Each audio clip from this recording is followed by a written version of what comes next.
नमस्कार तिवारी जी। नमस्कार। कैसे हैं? ठीक है। आज का जो टॉपिक है, हमने बताया कि अलग अलग जो 124 ज़िले हैं जिनको पिछड़े ज़िलों में कहा जा रहा है, आज महाराष्ट्र को ले रहे हैं हम लोग। हाँ जी। महाराष्ट्र में जितने भी आप देखिए, वहाँ पर फिल्म सिटी भी है, मुंबई बहुत बड़ा वहाँ पर बिजनेस हब्स है, लेकिन उसके बावजूद भी महाराष्ट्र के अंदर पिछड़े प्रदेश हैं। ये इसके ऊपर आज हम आपसे बात महाराष्ट्र करने में जा रहे हैं 6 जिले पिछड़े हैं जी।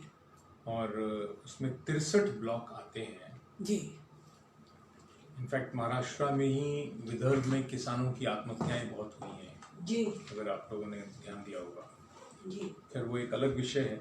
ये हम लोग तो जो आज 6 पिछड़े जिले हैं जी उनकी बात करेंगे।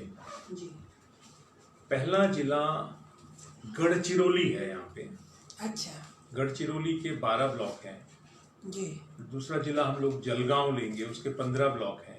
एक नंदरबार है, उसके 6 ब्लॉक हैं। उस्मानाबाद है, उसके 8 ब्लॉक हैं। जी नांदेड़ है, उसके 16 ब्लॉक हैं। और वाशिम है, उसके 6 ब्लॉक हैं। जी तो हम लोग शुरू करते हैं गढ़चिरौली से। जी गढ़चिरौली की जो ये पार्लियामेंट्री कॉन्स्टिट्यूएंसी है, ये 2009 में बनी। और 9 में मारुत राव काउसे जी मेंबर ऑफ पार्लियामेंट थे। जी वो एमएलए भी रहे काफ़ी टर्म और minister of state tribal welfare भी रहे महाराष्ट्र सरकार में। जी। उसके बाद 2 टर्म से अशोक नेते जी हैं भारतीय जनता पार्टी के। अशोक नेते जी। और अशोक नेते जी भी एमएलए भी रहे। और अभी अशोक नेते जी यहाँ से मेंबर ऑफ पार्लियामेंट है गढ़चिरौली से। जी दूसरा जो जिला आता है वो जलगांव है। जलगांव में हरि विनायक पाटस्कर जी रहे मेंबर ऑफ पार्लियामेंट 1952 में। वाइस चांसलर भी रहे वो पूना यूनिवर्सिटी के, और गवर्नर भी रहे मध्य प्रदेश के 1963 में। उनको पद्म विभूषण भी मिला। जी 1952 में शिवराम रांगो राणे इंडियन नेशनल कांग्रेस के रहे। वो बॉम्बे लेजिस्लेटिव असेंबली के भी सदस्य रहे। और भुसावल से भी मेंबर ऑफ पार्लियामेंट रहे। इसके अलावा वो डेप्यूटी चीफ व्हिप थे कांग्रेस के 1957 से लेके 66 तक। जी। फिर नौशीर भरूचा जी रहे, जुलाल सिंह शंकर राव पाटिल रहे, एसएस सैयद साहब रहे, कृष्ण राव माधवराव पाटिल जी रहे। इन लोगों के बारे में ज़्यादा गूगल पे है नहीं। और यशवंत मनसाराम बरोले जी भारतीय लोकदल के वो भी रहे जी। फिर इसके बाद यादव शिवराम महाजन यादव जी रहे 1980 में। जी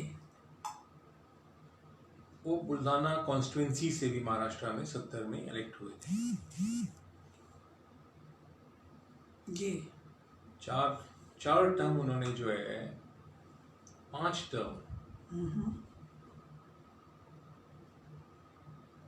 टर्म वो मेंबर ऑफ पार्लियामेंट रहे। बुल्धाना से रहे और जलगांव ये जो है जलगांव से भी मेंबर ऑफ पार्लियामेंट रहे। वो नौशीर भरूचा जी रहे, जुलाल सिंह शंकर राव पाटिल जी यहाँ से रहे, एसएस सैयद जी रहे, कृष्ण राव माधवराव पाटिल जी रहे, यशवंत मनसाराम बरोले जी। फिर उसके बाद 1991 में गुणवंत राव रामभाऊ सरोडे जी रहे। वो एमएलए भी रहे और जलगांव के मेंबर ऑफ पार्लियामेंट भी रहे। जी 2 टर्म वो यहाँ से मेंबर ऑफ पार्लियामेंट रहे। फिर उल्लास वासुदेव पाटिल इंडियन नेशनल कांग्रेस के मेंबर ऑफ पार्लियामेंट रहे। जी। फिर वाईजी महाजन साहब 2 टर्म रहे। और के साथ तो एक हादसा भी हो गया था जिसमें कि 2005 में स्पेशल कमेटी लोकसभा ने उनको बर्खास्त किया। जी। वाईजी महाजन 2 टर्म रहे। फिर हरिभाऊ जावले भारतीय जनता पार्टी के रहे, महाराष्ट्र विधानसभा में भी रहे वो, और 2 टर्म 14वीं और 15वीं मेंबर ऑफ पार्लियामेंट, लोकसभा में मेंबर ऑफ पार्लियामेंट रहे जी। 2009 में एटी नाना पाटिल साहब यहाँ से मेंबर ऑफ पार्लियामेंट रहे, और मिनिस्टर भी रहे, महाराष्ट्र में मंत्री भी रहे, मिनिस्टर ऑफ हाउसिंग, और केंद्र में भी मंत्री रहे वो। तो अपने देख रहे हैं कि केंद्र में भी मंत्री रहते हुए फिर भी कॉन्स्टिट्यूंसी पिछड़ी रही, तो ये बड़ा सोचने का विषय है। और वो 16वीं लोकसभा के भी मेंबर रहे, सेकंड टर्म जी। एटी नाना पाटिल जी। और अभी 2019 में अभी उन्मेष पाटिल भारतीय जनता पार्टी से हैं, और वो एमएलए भी रहे हैं जी। फिर जो अगली कॉन्स्टिट्यूंसी आती है वो नंदरबार है। नंदरबार में काफ़ी सारे रहे, उन लोगों का डिटेल सिर्फ नाम के अलावा कुछ है नहीं। जैसे 52 में शालिग्राम रामचंद्र भारतीय जी रहे, जयंतराव गणपत नटवड़कर जी रहे, लक्ष्मण वेणुवाल्वी जी रहे 2 टर्म, तुकाराम हुराजी गाविट ये रहे 2 टर्म जी। स्वरूप सिंह हिरिया नायक ये भी 2 टर्म रहे, मानिक राव होडिया गाविट ये रहे 1981 में। अब इन्होंने इनका बहुत सारा बहुत लंबा इनका अरसा रहा, और ये मंत्री भी रहे, होम अफेयर्स के मंत्री रहे मनमोहन सिंह जी की सरकार में। 7th, 8th, 9th, 10th, 11th, 12th, 13th, 14th Lok Sabha, यानी कि 1, 2, 3, 4, 5, 6, 7, 8 टर्म पार्लियामेंट में रहने के बाद भी ये जिला पिछड़ा रहा। तो ये सब बड़ा सोचने का विषय है कि मंत्री भी रहे जी। फिर उसके बाद 2 टर्म से डॉक्टर हीना विजय कुमार गाविट जी हैं जी। ये डॉक्टर बाय प्रोफेशन है, और अभी प्रेजेंट भी मेंबर ऑफ पार्लियामेंट है। अगली कॉन्स्टिट्यूंसी आती है उस्मानाबाद जी। उस्मानाबाद में 52 में एडवोकेट राघवेंद्र राव दीवान जी रहे, फिर वेंकट राव नलदुर्कर, तुलसीराम पाटिल, तुकाराम। 1977 में तुकाराम शारंगारे जी। वो यूनियन मिनिस्टर भी रहे कम्युनिकेशंस के चौधरी चरण सिंह जी के कार्यकाल में, जुलाई 79 से जनवरी 1980 तक। जी। फिर 80 में त्र्यंबक सावंत जी रहे, अरविंद कामले जी आए, 3 टर्म उनका रहा, 1984, 89, 91 उस्मानाबाद से अरविंद कामले जी 3 टर्म रहे।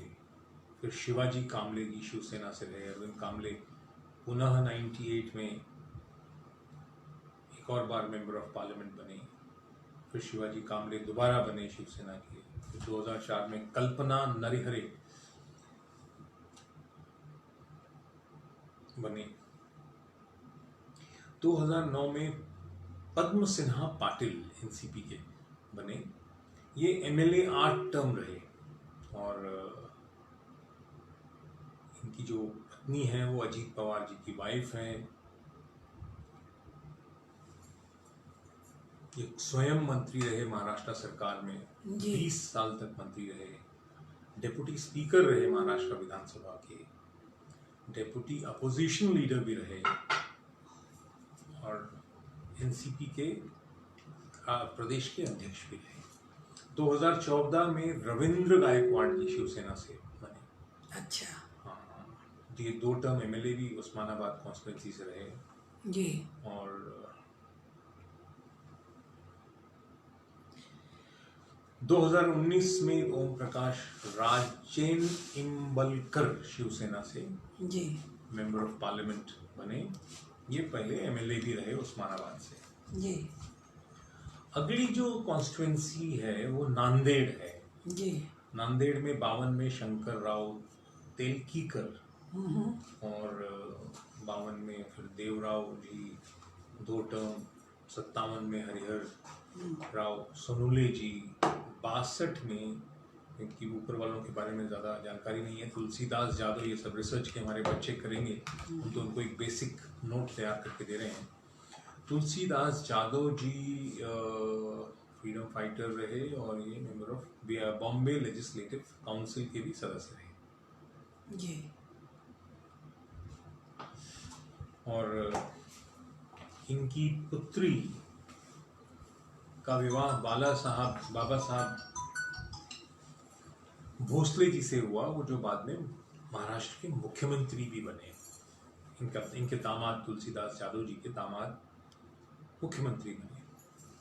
67 में वेंकटराव तारोडेकर वो 2 टर्म रहे। फिर 77 में डॉक्टर केशव राव धोंडागे जी रहे जी।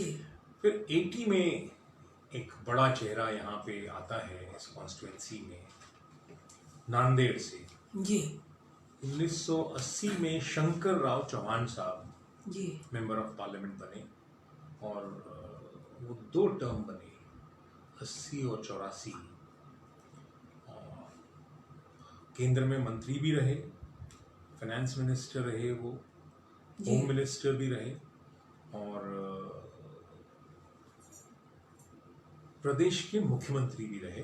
तो शंकर राव चौहान साहब की भी कॉन्स्टिट्यूंसी रही ये नांदेड़, जो पिछड़ा, जो आज की डेट में। हाँ, और 87 में उनके लड़के अशोक चौहान जी वहां से चुने गए जी, जो स्वयं मुख्यमंत्री रहे और केंद्र में भी मंत्री रहे और आज भी वो पीडब्ल्यूडी मिनिस्टर है महाराष्ट्र के। तो ये सब बड़ा कहने का तात्पर्य यह है कि अभी महाराष्ट्र में जो पिछड़े डिस्ट्रिक्ट हैं, हाँ, वो कितने हैं? टोटल 6 जिले हैं जिसमें 63 ब्लॉक आते हैं। अच्छा। तो हमारा तो इसमें फोकस ये है कि 63 बच्चे जी हमारे साथ रिसर्च करें जी कि किन कारणों से पिछड़ा जी, और अब उसको जो उसकी यात्रा है एस्पिरेशनल टू इंस्पिरेशनल डिस्ट्रिक्ट की जी, वो कैसे की जाएगी और वहाँ पे इन्वेस्टमेंट्स कैसे आएंगी, यानी कि आकांक्षित जिले से प्रेरणादायक जिले की जो यात्रा है उसमें। और अपना ये टारगेट होगा कि हर ब्लॉक में लगभग 100 करोड़ रुपए का इन्वेस्टमेंट आए। इसीलिए हम लोग एक इसको रफ एक वो कर रहे हैं। फिर 1989 में डॉक्टर वेंकटेश कबाड़े जी रहे जी, 91 में सूर्यकांत पाटिल जी रहे, 14 ये महिला रही श्रीमती सूर्यकांता पाटिल जी जी। बाद में इन्होंने बीजेपी ज्वाइन किया, ये राज्य में मंत्री भी रही रूरल डेवलपमेंट और पार्लियामेंट्री अफेयर्स। 96 में गंगाधर देशमुख कुंतुरकर साहब रहे। फिर 1998 में भास्कर पाटिल खतगांवकर,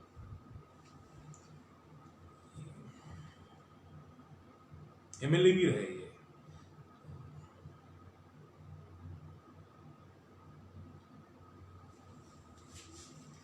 महाराष्ट्र में मंत्री भी रहे आप भास्कर पाटिल खतगांवकर जी। तो इस तरह से इन्होंने भी 2 टर्म पार्लियामेंट में इन्होंने किए अपने 19 और 2004 में दिगंबर बापूजी पाटिल जी आए, भास्कर राव खतगांवकर जी का 3rd टर्म शुरू हुआ 2009 में। अशोक चौहान जी 2014 में दोबारा मेंबर ऑफ पार्लियामेंट बने यहाँ से और इस समय यहाँ से Pratap Patil ji member of parliament हैं भारतीय जनता पार्टी से, वो भी स्वयं एमएलए रहे जी। अगली जो कॉन्स्टिट्यूएंसी है, अगला जो जिला है वो वाशिम है। वाशिम से वसंतराव नायक जी रहे जी, वो राज्य में मंत्री रहे, नहीं मुख्यमंत्री रहे। ये काफी लंबे अरसे तक नायक जी मुख्यमंत्री रहे जी। इनफैक्ट सबसे लंबे समय तक किसी मुख्यमंत्री ने अगर सर्व किया है मध्य प्रदेश महाराष्ट्र को तो वसंतराव नायक जी ने किया है 1963 से 1975 तक। तो ये एक, और दूसरा जो बड़ा इंटरेस्टिंग है, यहाँ से 80 में गुलाम नबी आज़ाद साहब भी मेंबर ऑफ पार्लियामेंट रहे, जो केंद्र में मंत्री रहे, कश्मीर वाले। तो अब कहीं फिर राज्यसभा में रहे, लोकसभा में रहे, कश्मीर के मुख्यमंत्री रहे। जी। तो महाराष्ट्र से कश्मीर महाराष्ट्र से इस कॉन्स्टिट्यूएंसी से 2 बार चुनाव जीते ये। जी। कांग्रेस से गुलाम नबी आज़ाद साहब 1980 और 1984 में जी। और 1989 में अनंतराव विठ्ठलराव देशमुख जी थे। जी। ये मंत्री रहे स्टेट में।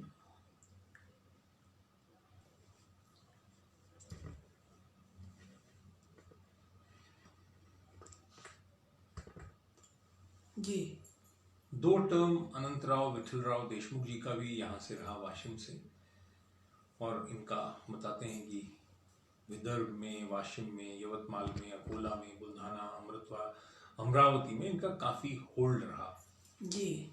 और फिर 1996 में पुंडलीकर राव गावली जी। ये मेंबर ऑफ पार्लियामेंट हुए शिवसेना से। जी।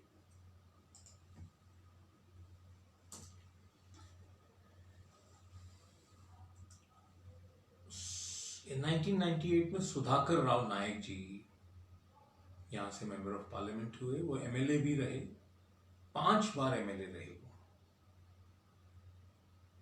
और वही नहीं, यहाँ से मुख्यमंत्री भी रहे वो। जी। 1992-93 में। जी। तो इस कॉन्स्टिट्यूएंसी में, और गवर्नर भी हुए हिमाचल के आगे जाकर के। जी। 1994 दिसंबर,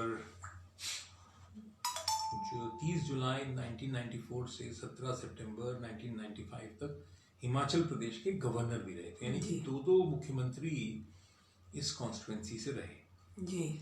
1999 में भावना पुंडलीकर राव गावली, ये इनका भी 1 2 3 4 5 5th टर्म है। तो ये शिवसेना की 5 टर्म इनका भी हो गया है। जी। 22 साल से ज़्यादा ऑफिस में हो गया है। ये अभी आज की डेट में यहाँ की मेंबर ऑफ पार्लियामेंट है वाशिम से। तो ये 6 जिले रहे और वो फिर भी पिछड़ा हुआ है। जैसे 2 मुख्यमंत्री एक जिले में, केंद्र के मंत्री, राज्य के मंत्री, लॉन्गेस्ट सर्विंग एमपीज, फिर भी ये जिले पिछड़े हैं। तो ये एक बड़ा चिंतन और चिंता का विषय है। जी। तो अब हमारा जो विषय है कि हमने ऑलरेडी स्टेट गवर्नमेंट को हम लिख रहे हैं। जी। लिख दिया है कि साहब हमारे साथ मिल करके, हमारे इंस्टीट्यूट के साथ मिल करके इन जिलों के जो 6 जिले हैं, इसमें 63 ब्लॉक आते हैं। जी। तो 63 ब्लॉक्स में हमारे साथ 63 बच्चों को जो रिसर्च करना चाहें जी। उनको जोड़ा जाए। और फिर हम इनकी एस्पिरेशनल टू इंस्पिरेशनल डिस्ट्रिक्ट की जो यात्रा है उसमें हम लोग भागीदारी करते हुए कैसे पूंजी निवेश हो जी, कैसे इसकी मार्केटिंग की जाए, कैसे इसमें और क्या क्या देखा जाए, इस पे हम लोग काम कर। लेकिन ये तो बहुत चिंता का विषय है, इतने बड़े बड़े नाम होने के बावजूद भी अभी तक ये पिछड़े जिले हैं। तो इसमें जो लोग रिसर्च करेंगे, रिसर्च करने से कुछ नयापन आ पाएगा या कुछ ऐसी चीज़ें कि आखिर पिछड़े क्यों हैं, रिसर्च करने के कारण कुछ चीज़ें सामने आ सकती हैं। देखिए कि भाई पिछड़ेपन का मुख्य कारण क्या है। बिल्कुल करना ही चाहिए। देखिए क्या है कि हमें सिर्फ हम इनको पिछड़े पिछड़े पिछड़े रखें जी, इनफैक्ट इसमें तो हमारे केंद्र और राज्य सरकार को भी ध्यान देना चाहिए जी, कि ये जिले पिछड़े हैं तो क्यों पिछड़े हैं और कब तक पिछड़े रहेंगे। जी, क्योंकि एक लिमिट होती है किसी भी चीज़ की बैकवर्डनेस की। जी, तो और विश्व गुरु भारत की हम लोग बात कर रहे हैं। जी, तो ये सभी भारतीय को, सभी राज्यों को, सभी ये 124 जिले हैं, उन सबको इसमें अपनी भागीदारी देनी पड़ेगी, चिंतन करना पड़ेगा, कार्य करना पड़ेगा। इसमें आपके इंस्टीट्यूट की तरफ से आप क्या संदेश देना चाहते हैं कि इतने पिछड़े जो जिले हैं, इतने बड़े बड़े नाम हैं, कुछ मौजूदा आज भी लीडर्स हैं, लीडर्स के अलावा भी इनके पिछड़ेपन का, वहाँ का जो भौगोलिक स्थितियाँ वो भी होंगी। तो जो लोग रिसर्च करने जा रहे हैं वो मुख्य तौर पर किस किस तरीके के लोगों के साथ रिसर्च करेंगे? देखिए, हम तो ये जानते हैं कि यूएई जो है, दुबई जैसे है, उन लोगों ने रेगिस्तान में, जी उनके पास पीने का पानी भी नहीं था जी और कोई चीज़ नहीं थी, सिर्फ एक तेल वहाँ पे निकला, लेकिन उन्होंने टूरिज्म को बहुत बड़ा हथियार बनाया और आज की डेट में दुबई एक डेस्टिनेशन बन गया धीरे धीरे। जी। पूरी दुनिया, आधी दुनिया तो कम से कम वहाँ ही है। इसी तरह से हमारे इन ब्लॉक्स को, जिलों को भी अपने यूएसपी के साथ डेस्टिनेशंस बनाने पड़ेंगे अपने। महाराष्ट्र में तो बहुत बड़ी फिल्म इंडस्ट्री है। ये फिल्म तो बॉम्बे में है, हर ब्लॉक की अपनी एक यूएसपी होगी, हर जिले की अपनी यूएसपी होगी जी क्योंकि वहाँ कुछ ना कुछ तो होता ही होगा। बड़े बड़े और महाराष्ट्र में तो बड़े बड़े संत लोग भी हुए, संत महात्मा भी हुए हैं, बहुत बड़े बड़े नाम हुए। तो ये सब चीज़ें हमको इसको देखना पड़ेगा, राज्य को और केंद्र को। जी हाँ जी, ये कौन है? अभी तो उनको बिठाओ नीचे ना। हाँ जी तो ये, हाँ तो ये जो है, ये हम लोगों को बहुत ही, ये तो हम एक इंफॉर्मेशन अपने जो हमारे स्टूडेंट्स हो सकते हैं, जो हमारे पार्टनर्स हो सकते हैं, जी जो यूनिवर्सिटीज हो सकती हैं, जो कॉर्पोरेट्स हो सकते हैं, उनके लिए हम एक अपनी एक बेसिक छोटी रिकॉर्डिंग, ये जो मुहिम है आपकी, जिसके लिए हम अभी आपको लाइव भी दिखा रहे हैं और जो भी आपका मतलब यूट्यूब पर भी लोटस टावर टीवी आपको कवर दे रहा है, लोगों के पास तक आपका संदेश भेज रहा है, तो इससे जितने भी 124 जिले जो आपने बताए हैं, उनको पिछड़े रहने का क्या कारण है और इनको क्यों पिछड़ा कहा जाता है, और नाम जो चेंज हो गया है, तो कभी उनको पिछड़ा कहते हैं, कभी कुछ कहते हैं, और मतलब जो भी आप बता रहे हैं उसके ऊपर लगभग कितने लोग रिसर्च कर सकते हैं? देखिए, हम जैसे महाराष्ट्र अकेले में 63 ब्लॉक, क्योंकि ब्लॉक ही काफी बड़ा होता है जी खाली अगर आई वॉश करना हो तो कुछ भी कर दो, वो तो रिसर्च करते ही रहते हैं लोग। लेकिन अगर 63 ब्लॉक वाइज, क्योंकि ब्लॉक लगभग 100 गांव का होता है, गांव की अपनी यूएसपी होती है, उसमें से ही हमें कुछ क्रिएट करना चाहिए। ये सब निकल के रिसर्च के साथ ही आएगा कि यहाँ पे क्या चीज क्रिएट की जाए। वहाँ पे टूरिज्म है, या वहाँ पे स्पिरिचुअलिज्म है, या वहाँ पे औषधि है, वहाँ व्यक्ति है, या कोई इंडस्ट्री लग सकती है जी, ये उसके रिसर्च का पार्ट है जी। इसमें महाराष्ट्र के लोग या देश का कोई भी आ सकता है? कोई भी आ सकता है, इसमें कोई भी आ सकता है, इसमें कोई जरूरी नहीं है कि महाराष्ट्र के लोग। महाराष्ट्र के आए तो अच्छी बात है, उनको लोकल लैंग्वेज है, काम करने में आसानी होगी। जी। इसमें नेताओं की भी भागीदारी होगी आपके बिल्कुल, साथ? उनसे भी मिला जाएगा, उनका सहयोग लिया जाएगा, क्योंकि बिना सरकार के सहयोग के तो होगा नहीं ये डेवलपमेंट। नहीं, जैसे आप बता रहे हैं कि इतने लोग थे यहाँ, इतने बड़े बड़े नाम थे, फिर भी पिछड़ों में, तो क्या उन लोगों को सहयोग देने में कोई गुरेर तो नहीं होगा? अब गुरेर, अगर वो उसको पिछड़ा ही रखना चाहते हैं तो उन्हें रीजन देना पड़ेगा कि भाई क्यों पिछड़ा रखना है। जी, तो बहुत अच्छी शुरुआत है आपकी, और जल्दी अगला कौन सा प्रदेश होगा हम लोग डिस्कस करेंगे, क्योंकि उसमें काफी काम करना पड़ता है। जी जी।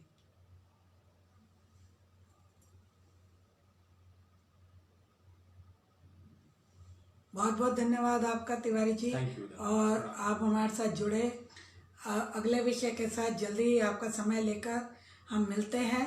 लोटस टावर टीवी आपका अभिनंदन करता है, धन्यवाद करता है।